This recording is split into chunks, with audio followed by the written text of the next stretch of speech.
4월 21일에 사고 사실이 공개가 된 후 현재까지 100만 건 정도의 유심 교체가 이루어졌고 교체 예약은 770만 건, 유심 보호 서비스 가입자는 2218만 명에 달하고 있습니다. 그리고 현재는 유심 공급 부족 사태를 겪고 있는 상황입니다. 현재는 정부에서 추가 가입자를 받지 말라는 행정명령이 내려진 상황이에요. 그리고 5월 7일에는 최태원 회장이 직접 나서서 사과하는 모습도 보여줬어요. 사실 이번 사건으로 우리나라의 핵심 인프라가 외부 기본 보안 체계에 의존한 근본적인 한계를 드러났다고 보는 시선이 다분해요. 그리고 이게 해소되지 않은 시점에서는 단순히 유심 변경만으로는 보안 불안을 해소하기 어렵죠. 다만 현재로선 사용자들의 위약금 문제가 원활히 해소되고 피해가 더 키워지지 않고 보안 체계를 다시 점검하는 방향이 필요할 것 같습니다. 오픈AI가 2025년 5월 6일부로 영리법인 전환 계획을 완전히 철회했다고 합니다. 여기는 다음과 같은 내용이 포함이 되어 있는데요. 기존의 영리사업체 오픈AI LP를 공식 법인 PBC로 전환하되 이사회가 CEO 선임과 결정 권한을 갖는다고 합니다. 그에 반해 일론 머스크는 철회 결정은 울트먼 CEO와 마이크로소프트 등 투자자를 위한 형식적인 타협일 뿐이라면서 소송을 계속 이어나가겠다고 하네요. 사실 이번 결정은 비영리 이사회가 통제권을 유지해도 구체적 권한 범위와 이사결정 프로세스가 공개되지 않았기 때문에 외부 압박에 따른 형식적인 미봉책이라 보는 견해가 많습니다. 그렇기 때문에 일론 머스크도 소송을 계속 이어나가겠다고 한 것인데요.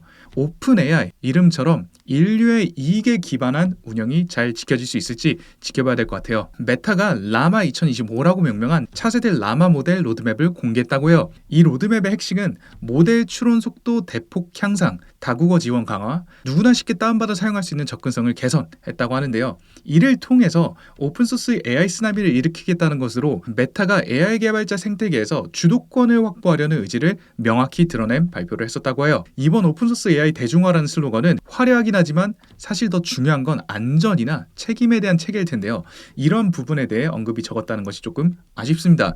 그런 부분 때문에 그냥 명목상 개방을 통한 마케팅 메시지라고 보는 시선도 있는 것 같아요. 드디어 애플이 폴더블 시장 경쟁으로 뛰어든다고 합니다. 심지어 주름이 없는 폴더블 폰을 개발 중이라고 하는데요. 첫 모델 출시는 2026년 출시라고 해요. 애플이 완성도를 앞세워서 뒤늦게 시장에 뛰어든 전략을 선택했지만 과연 얼마나 삼성전자와 기술 격차를 줄일 수 있을지는 많은 의구심을 갖게 하는데요. 그것뿐만이 아니죠. $1,500로 가격을 책정하고 있는 만큼 상당히 고가에다가 그리고 하드웨어 수리에 대한 인프라도 받쳐줘야 될 텐데 애플 비전 같은 전철을 밟지 않을까 하는 걱정되는 부분이 있어요. 구글이 지속적으로 국내 고정밀 지도를 요청하고 있다고 해서 눈길을 끌었는데요. 현재 구글 맵은 25,000분의 1 지도가 허가되어 있어서 지금보다 5배 정밀한 지도 접근 요청을 하고 있어요. 이 때문에 네이버 맵, 카카오 맵이 비상이 걸렸는데요. 사실 신규 가입자를 유치하는데 이 지도 앱으로 유치하는 경우가 대부분이라 지도 앱계의 지각 변화가 생길 것이라는 우려 때문이에요. 사실 구글에서 3번째 요청을 한 거고요.